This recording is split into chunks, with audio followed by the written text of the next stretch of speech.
आकाशवाणी रांची से प्रस्तुत है प्रादेशिक समाचार।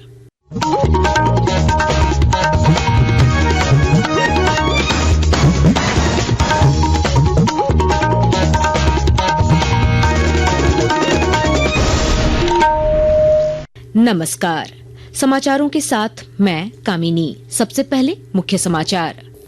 प्रधानमंत्री नरेंद्र मोदी ने 3 अग्रणी नौसैनिक युद्धपोत किया राष्ट्र को समर्पित, कहा रक्षा क्षेत्र में भी आत्मनिर्भर बन रहा है भारत।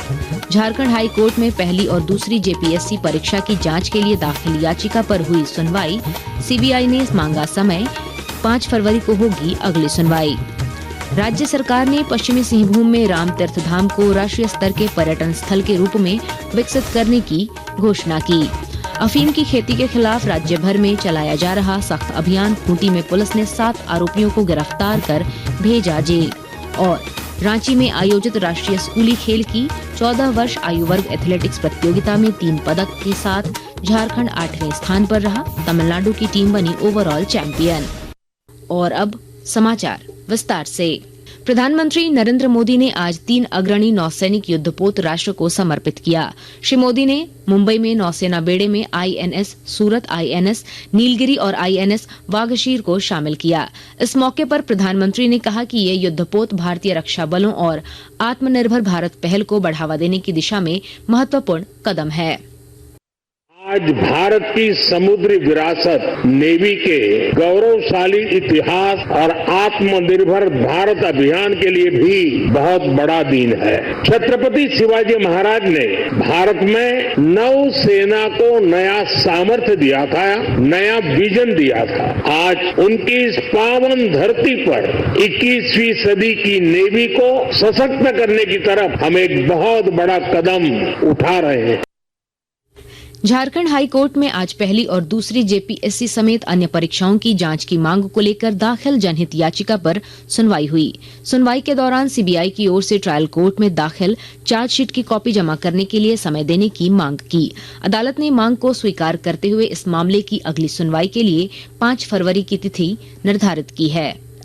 राज्य के मंत्री दीपक बिरुआ ने पश्चिमी सिंहभूम स्थित राम तीर्थ धाम को पर्यटन स्थल के रूप में विकसित करने की घोषणा की है। पश्चिमी सिंहभूम में झारखंड ओडिशा सीमा पर अवस्थित पवित्र वैतरणी नदी तट पर मकर संक्रांति के मौके पर गंगा आरती में भाग लेते हुए श्री बिरुआ ने कहा कि आम लोगों से राय लेकर 1 वर्ष के भीतर राम तीर्थ धाम को राष्ट्रीय स्तर का पर्यटन स्थल बनाया जाएगा। जगह को आने वाले 1 साल के अंदर इसको राष्ट्रीय स्तर के पर्यटन स्थल के रूप में हम लोग विकसित करने का सरकार संकल्पित है। सरकार ने प्रयास किया, हमने बात किया तो उन्होंने इस बात को स्वीकार किया।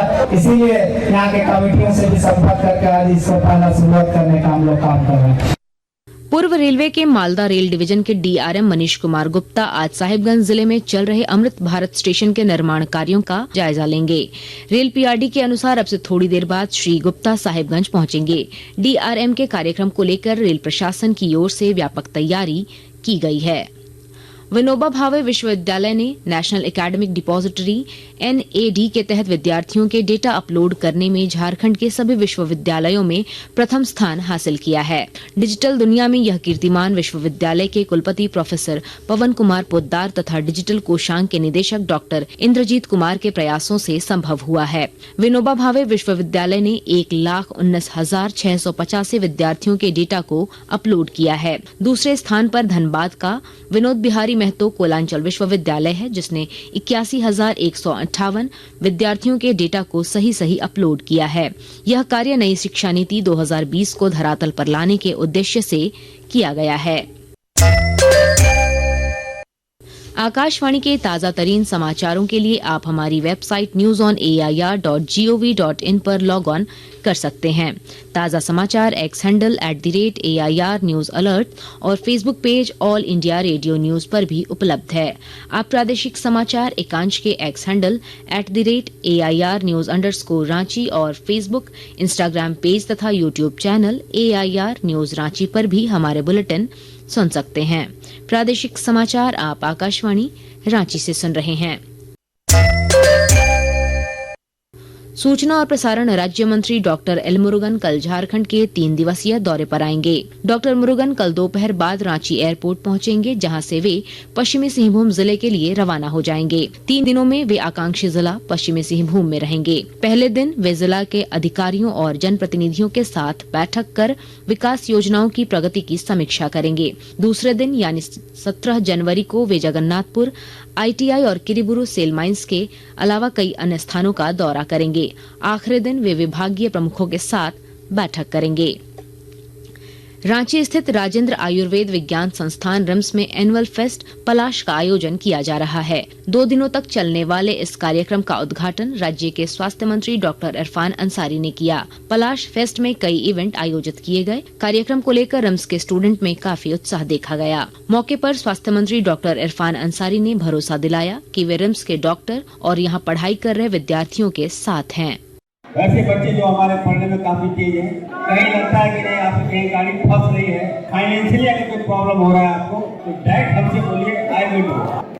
अफीम की अवैध खेती के खिलाफ राज्य भर में सख्त अभियान चलाया जा रहा है। इस कड़ी में खूंटी जिले के सुदूरवर्ती इलाकों में अभियान चलाकर अफीम की खेती करने वाले 7 लोगों को गिरफ्तार कर जेल भेज दिया गया। पुलिस अधीक्षक अमन कुमार के निर्देश पर यह अभियान DSP वरुण रजक के नेतृत्व में साइको, अड़की, मारंगहादा और मुरहू थाना क्षेत्रों में चलाया गया।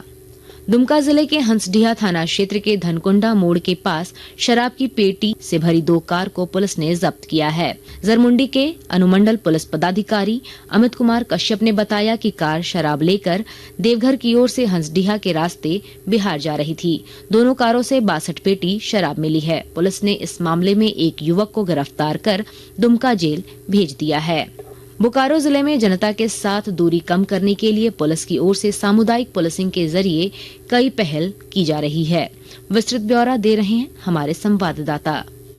बोकारो पुलिस ने अति नक्सल प्रभावित गोमिया प्रखंड के लुगु पहाड़ की तलहट्टी स्थित लालगढ़ फुटबॉल मैदान में सामुदायिक पुलिसिंग कार्यक्रम का आयोजन किया। पुलिस अधीक्षक मनोज स्वर्गियारी ने बच्चों के बीच स्कूल बैग एवं पाठ्य सामग्रियों का वितरण किया। किसानों के बीच मकई के बीज और कीटनाशक आदि का वितरण किया। साथ ही ग्रामीण बच्चों को जर्सी और फुटबॉल दिए गए। इसके अलावा अलग अलग योजनाओं के लाभुकों के बीच अबुआ आवास का स्वीकृति पत्र, मनरेगा जॉब कार्ड, सामाजिक सुरक्षा के तहत पेंशन स्वीकृति पत्र बांटे। मनोज कुमार, आकाशवाणी समाचार, बोकारो।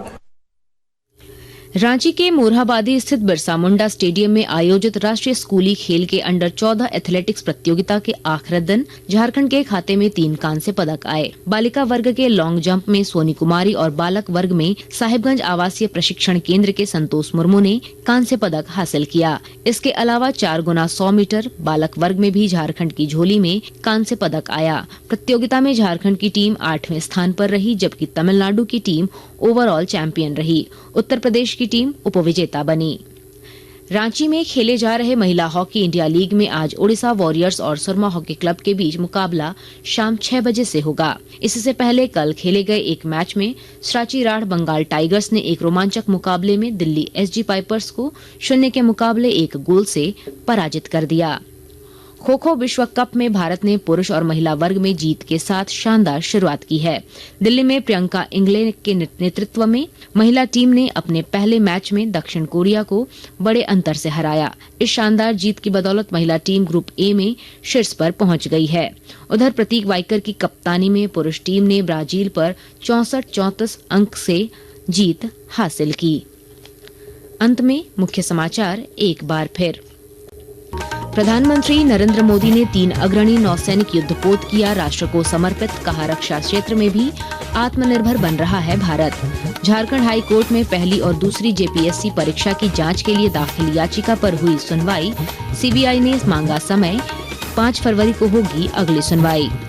राज्य सरकार ने पश्चिमी सिंहभूम में राम तीर्थ धाम को राष्ट्रीय स्तर के पर्यटन स्थल के रूप में विकसित करने की घोषणा की।